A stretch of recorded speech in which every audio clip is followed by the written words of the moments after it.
নমস্কার। কৃষক বন্ধু প্রকল্পের টাকা কবে ঢুকবে?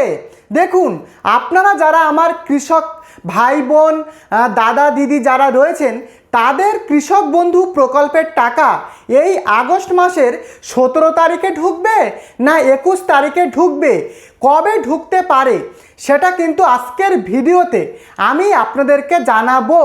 পাশাপাশি আপনারা যারা ভেরিফিকেশান করেছেন, এই ভেরিফিকেশানের পরে কৃষক বন্ধু প্রকল্পের টাকা কারা পাবেন আর কারা পাবেন না সেটাও কিন্তু আজকের ভিডিওতে জানানো থাকবে। পাশাপাশি আপনি যদি কৃষক বন্ধু প্রকল্পের আবেদন না করে থাকেন, সেক্ষেত্রে সরকারি ঘোষণা অনুযায়ী কিভাবে আপনারা আবেদন করতে পারবেন সেটাও কিন্তু আজকের ভিডিওতে বলা থাকবে। মেন ভিডিওতে যাওয়ার আগে আপনাদের প্রত্যেকের কাছে আমার অনুরোধ, যদি আপনারা আমাদের এই পরিবারের নতুন সদস্য হয়ে থাকেন, অবশ্যই চ্যানেলটিকে সাবস্ক্রাইব করে ভিডিওটিকে অবশ্যই লাইক করে আমাদের পরিবারের নতুন সদস্য হয়ে উঠুন, যাতে কোনো রকম সরকারি তথ্য আপডেট আপনাদের মিস না হয়ে যায়। দেখুন, আমাদের পশ্চিমবঙ্গে একটি অন্যতম প্রকল্প হচ্ছে এই কৃষক বন্ধু প্রকল্প। আমাদের রাজ্যের যে সমস্ত কৃষক ভাই বোন দাদা দিদি আপনারা যারা রয়েছেন, তারা কিন্তু দিনরাত জমিতে পরিশ্রম করে ফসল ফলিয়ে আমাদের মুখে অন্ন তুলে দেন, তাদের জন্যই কিন্তু এই কৃষক বন্ধু প্রকল্প। তো এই প্রকল্পের টাকাটা কবে ঢুকবে, তো সমস্ত আপডেট কিন্তু আজকের ভিডিওতে জানানো থাকবে। দেখুন, 17ই আগস্টে টাকা ঢোকার যে খবর, সেটা কি সত্যিকারের সত্যি না ফেক খবর? দেখুন, বিভিন্ন সোশ্যাল মিডিয়াতে বলা হচ্ছে যে এই আগস্টের 17 তারিখ নাকি এই কৃষক বন্ধু প্রকল্পের টাকা দেবে রাজ্য সরকার। দেখুন, এখনো পর্যন্ত আমি আপনাদেরকে একটা কথা পরিষ্কার বলতে চাই। দেখুন, এখনো পর্যন্ত সরকার কিন্তু ঘোষণা করেনি যে কবে কৃষক বন্ধু প্রকল্পের টাকা দেবে। তবে বিভিন্ন জায়গাতে বলা হচ্ছে যে এই 17ই আগস্টে নাকি কৃষক বন্ধু প্রকল্পের টাকাটা দেওয়া হবে।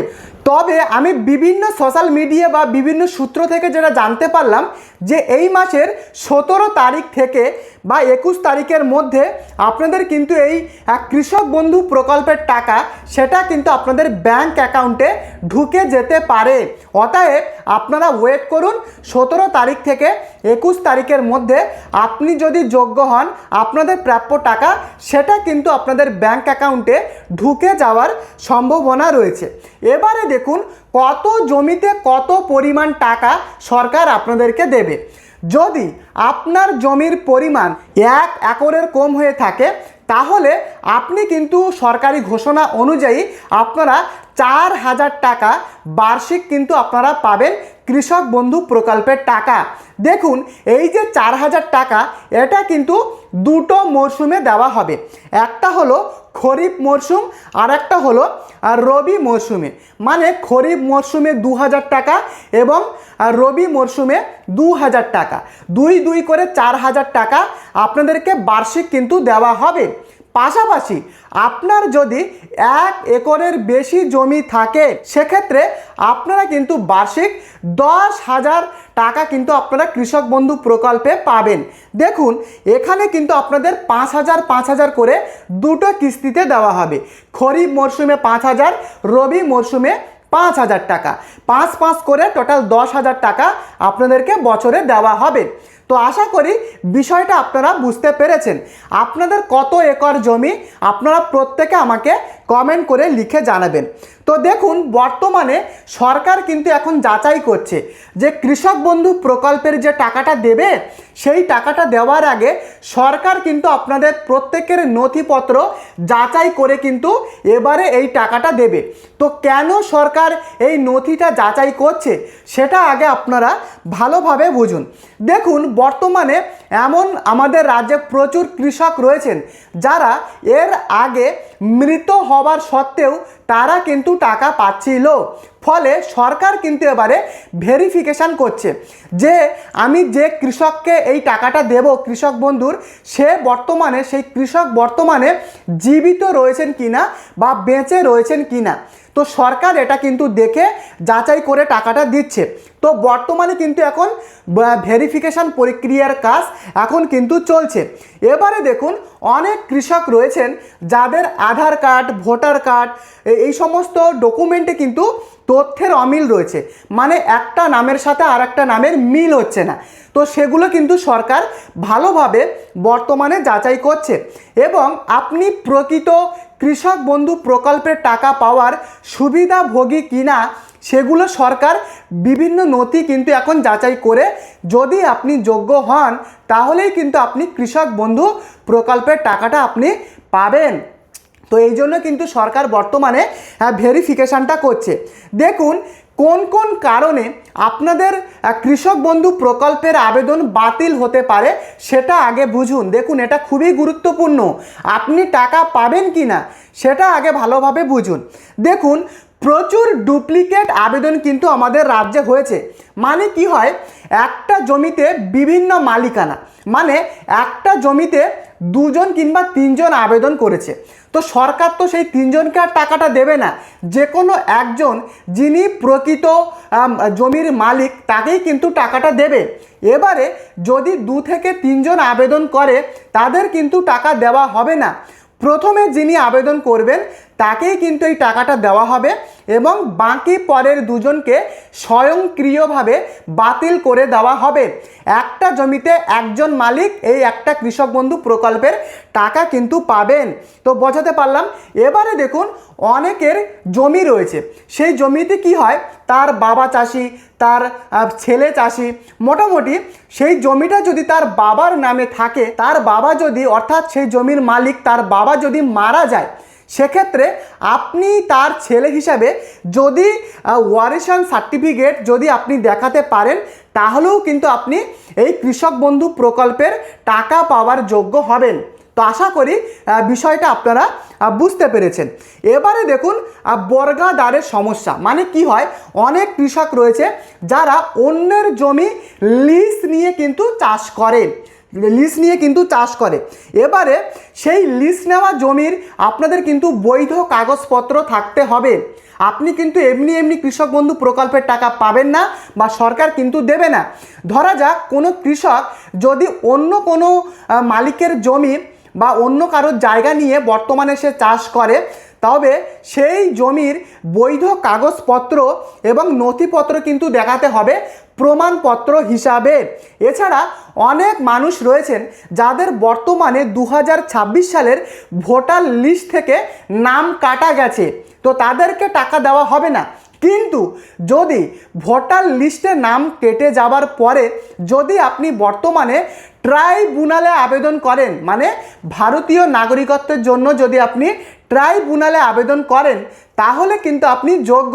এটি কিন্তু সরকার নিজের মুখেই বলেছে, মুখ্যমন্ত্রী শুভেন্দু অধিকারী তিনিও কিন্তু বলেছেন। তো এই সমস্ত কারণগুলো আপনারা অবশ্যই ভালোভাবে যাচাই করে নেবেন। এবারে দেখুন আপনি যোগ্য, আপনি সমস্ত কিছুর টাকা পাওয়ার যোগ্য, কিন্তু সরকার যদি আপনার টাকাটা পাঠায়ও সেই টাকা কিন্তু আপনাদের ব্যাংক অ্যাকাউন্টে নাও ঢুকতে পারে। তো অবশ্যই যে জিনিসটা বলছি সেটা আপনারা ভালোভাবে বুঝুন। প্রথমত আপনার ব্যাংক অ্যাকাউন্টের সাথে ডিবিটি লিঙ্কটা কিন্তু করতে হবে। তো ডিবিটি লিঙ্ক অবশ্যই করিয়ে রাখবেন। দেখুন সরকার টাকা পাঠালে সরকারি টাকা এই ডিবিটি ছাড়া কোনো মতেই ব্যাংক অ্যাকাউন্টে ঢুকবে না, আপনি যোগ্য হওয়ার পরেও না। তাই ডিবিটিটা অ্যাক্টিভেট রয়েছে কিনা বা ডিবিটি না থাকলে এক্ষুনি দেরি না করে ডিবিটিটা করিয়ে রাখবেন। এছাড়া আপনার ব্যাংক অ্যাকাউন্টের সাথে কেওয়াইসি আপডেট কিন্তু থাকতে হবে, মানে আপনার আধার কার্ড, প্যান কার্ড এইগুলো কিন্তু আপডেট রাখতে হবে আপনার ব্যাংক অ্যাকাউন্টের সাথে। এটাকেই বলে কেওয়াইসি আপডেট। এই কেওয়াইসি যদি আপডেট না থাকে সেক্ষেত্রেও কিন্তু আপনাদের সরকারি এই কৃষক বন্ধু প্রকল্পের টাকা নাও ঢুকতে পারে। অবশ্যই কেওয়াইসি আপডেটটা করিয়ে রাখবেন। আর অবশ্যই আপনার যে ব্যাংক অ্যাকাউন্টে এই কৃষক বন্ধু প্রকল্পের টাকাটা ঢুকবে সেই ব্যাংক অ্যাকাউন্টটা বর্তমানে সক্রিয় রয়েছে কিনা সেটা যাচাই করবেন। দেখুন বহু মানুষ ব্যাংক অ্যাকাউন্ট খুলে রাখে কিন্তু কোনো রকমের টাকার লেনদেন করে না, ট্রানজ্যাকশন করে না। ফলে কি হয়, অনেক দিন বা বহুদিন যখন ট্রানজ্যাকশান হয় না তখন কিন্তু সেই ব্যাংক অ্যাকাউন্টটা ডিঅ্যাক্টিভেট হয়ে যায়। অবশ্যই যাচাই করে নেবেন যে আপনার যে ব্যাংক অ্যাকাউন্ট সেটা অ্যাক্টিভেট রয়েছে কিনা। তো এই তিনটে শর্ত কিন্তু আপনাদেরকে মানতে হবে। যদি ঠিক থাকে তাহলে কিন্তু আপনি টাকা কিন্তু আপনি পেতে পারেন। বোঝাতে পারলাম? এবারে দেখুন, ভেরিফিকেশান ফর্ম যদি আপনি জমা না দেন বর্তমানে, তাহলে কি আপনার নামটা কৃষক বন্ধু প্রকল্প থেকে কাটা যাবে? প্রথমত বলি না। আপনি ভেরিফিকেশান ফর্ম ইতিমধ্যে কিন্তু অনেক পঞ্চায়েতে জমা নিয়েছে। আপনি যদি জমা না দেন এক্ষুনি আপনারা জমা করুন, না হলে কিন্তু আপনি টাকা পাবেন না। তো অবশ্যই ভেরিফিকেশান ফর্মটা যদি আপনি বর্তমানে জমা না করে থাকেন তার মানে এই না যে আপনার নামটা কৃষক বন্ধু প্রকল্প থেকে কাটা যাবে। যখনই আপনারা ভেরিফিকেশান ফর্মটা জমা করবেন, আপনাদের পঞ্চায়েত অফিসে একবার খোঁজ নেবেন, সেখানে কিন্তু কিছুদিন আগে ভেরিফিকেশানের ফর্ম জমা নেওয়া হয়েছিল। তো অবশ্যই ভেরিফিকেশানের ফর্মটা আপনারা জমা করবেন এবং এরই সাথে ভবিষ্যতে যাতে আপনার কৃষক বন্ধু থেকে আপনার নামটা কাটা না যায়, অবশ্যই আপনি আপনার ভেরিফিকেশান ফর্মটা আপনাদের সংশ্লিষ্ট পঞ্চায়েত অফিসে একবার খোঁজ নিয়ে আপনারা কিন্তু জমাটা করবেন। বোঝাতে পারলাম? এবং এই প্রকল্পের টাকা আপনারা অন্যান্য প্রকল্প পেলেও কি আপনারা পাবেন? ভালোভাবে বুঝুন। যদি আপনি পিএম কিষাণ বর্তমানে পান, পিএম কিষাণের টাকা যদি আপনি পান তাহলে কৃষক বন্ধু প্রকল্পের টাকা পাবেন না, আর কৃষক বন্ধু পেলে পিএম কিষাণ পাবেন না। যে কোনো একটা স্কিম কিন্তু আপনাদেরকে নিতে হবে। এবং যারা প্রতিবন্ধী ভাতা বর্তমানে পাচ্ছেন তারা কি কৃষক বন্ধু প্রকল্পের টাকা পেতে পারেন? দেখুন, সম্ভবত হ্যাঁ আপনারা পেতে পারেন। এখনো পর্যন্ত কোনো সরকারি ঘোষণা হয়নি যে কেউ প্রতিবন্ধী ভাতা পেলে সে কৃষক বন্ধু প্রকল্পের টাকা পাবে না। তাই আমার ব্যক্তিগতভাবে মনে হয় যে সম্ভবত হ্যাঁ, আপনি বর্তমানে প্রতিবন্ধী ভাতার টাকা পেলে কৃষক বন্ধুর টাকাও কিন্তু আপনি পেতে পারেন, সেই সম্ভাবনা রয়েছে। কিন্তু যদি আপনি অন্নপূর্ণা যোজনা প্রকল্পের টাকা পান, সেক্ষেত্রে আপনি কৃষক বন্ধু প্রকল্পের টাকা পাবেন কিনা বা বার্ধক্য ভাতার টাকা পেলে আপনি কৃষক বন্ধু প্রকল্পের টাকা পাবেন কিনা সেই বিষয়ে কিন্তু এখনও ধোঁয়াশা রয়েছে। সরকারি ঘোষণায় কিন্তু এই বিষয়টা এখনও ক্লিয়ার করেনি। যখনই বলবে সরকার, আমি আপনাদের জন্য ভিডিও বানিয়ে কিন্তু আপনাদেরকে দিয়ে দেব। তো দেখুন, এই যে 17 তারিখ থেকে 21 তারিখের মধ্যে যেটা আমি বিভিন্ন সূত্র মারফত জানতে পারলাম যে টাকা ঢোকার সম্ভাবনা রয়েছে। যদি আপনি যোগ্য হবার সত্ত্বেও আপনার টাকা যদি না ঢুকে থাকে, অবশ্যই আমি আপনাদেরকে বলবো, অবশ্যই আপনি আপনার যে স্ট্যাটাস, সেই স্ট্যাটাসটা একবার আপনি চেক করবেন। চেক করার পরে আপনার ব্যাংক অ্যাকাউন্ট এবং ডিবিটি লিঙ্ক বা ব্যাংক অ্যাকাউন্টটা সক্রিয় রয়েছে কিনা, কেওয়াইসি আপডেটটা করা রয়েছে কিনা, সেগুলো কিন্তু আপনারা ভালোভাবে যাচাই করবেন। এছাড়াও আপনার যে সমস্ত কাগজপত্র, যেমন আধার কার্ড, ভোটার কার্ড, আপনার জমির রেকর্ড, পর্চা, এই সমস্ত আপনার জন্ম তারিখ, প্রত্যেকটা ডকুমেন্ট আপনারা সঠিকভাবে ঠিকঠাক রয়েছে কিনা বা একটা ডকুমেন্টের সাথে আর একটা ডকুমেন্টের অমিল নেই তো, সেগুলো আপনারা ভালোভাবে যাচাই করবেন। যদি কোনো রকম অমিল থেকে যায় সেক্ষেত্রে আমি বলছি না যে টাকা ঢুকবে না। দেখুন, অনেক ক্ষেত্রে টাকা কিন্তু নাও ঢুকতে পারে। তো যদি আপনাদের টাকা না ঢোকে, দেরি না করে আপনি আপনাদের যে বিডিও অফিস বা ব্লক অফিসে রয়েছে সেখানে গিয়ে কিন্তু অবশ্যই একবার আপনারা খোঁজ নেবেন। তারাই কিন্তু আপনাদের কোনো কিছু সংশোধন করার থাকলে তারাই কিন্তু করে দিতে পারবে। অতএব এই আগস্ট মাসের 17 তারিখ থেকে 21 তারিখের মধ্যে কৃষক বন্ধু প্রকল্পের টাকা ঢোকার সম্ভাবনা কিন্তু রয়েছে, কিন্তু এখনও সরকারি কিন্তু ঘোষণা হয়নি। আমি যেটা বললাম এটা বিভিন্ন সূত্র মারফত থেকে যেটা জানতে পেরেছি সেটাই কিন্তু আমি আপনাদের সাথে শেয়ার করেছি। তো ভিডিওটি যদি আপনাদের ইনফরমেটিভ লাগে, প্রত্যেককে অনুরোধ করব আমাদের পরিবারের নতুন সদস্য হয়ে থাকলে চ্যানেলটিকে সাবস্ক্রাইব করে ভিডিওটিকে লাইক করে দেবেন। পরবর্তী ভিডিওতে দেখা হচ্ছে। ধন্যবাদ।